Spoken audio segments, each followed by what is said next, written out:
আসসালামু আলাইকুম রহমতুল্লাহি অবরাকাতুহু। সুপ্রিয় শিক্ষার্থীবৃন্দ, আপনারা যারা 2024 সালে দাখিল পরীক্ষা দিয়েছেন, আপনাদের ফলাফল ঘোষণার তারিখ কিন্তু ইতিপূর্বেই ঘোষণা করা হয়েছে। অর্থাৎ কবে দিবে 2024 সালের দাখিল পরীক্ষার ফলাফল, আজকের ভিডিওতে সেটি আপনারা জানতে পারবেন। সাধারণত লিখিত পরীক্ষার যেদিন শেষ হয় সেদিন থেকে 60 দিনের মধ্যে ফল প্রকাশ করা হয়ে থাকে। দাখিল পরীক্ষার যে খাতা মূল্যায়নের কাজ চলছে, অল্প সময়ের মধ্যে খাতা মূল্যায়নের কাজ শেষ হবে।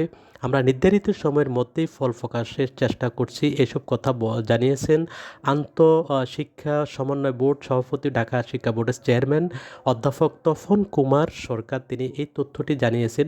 তিনি বলেন, নির্দিষ্ট সময়ের মধ্যে অর্থাৎ পরীক্ষা শেষ হওয়ার 2 মাসের মধ্যে কিন্তু ফলাফল ঘোষণা প্রকাশিত হবে।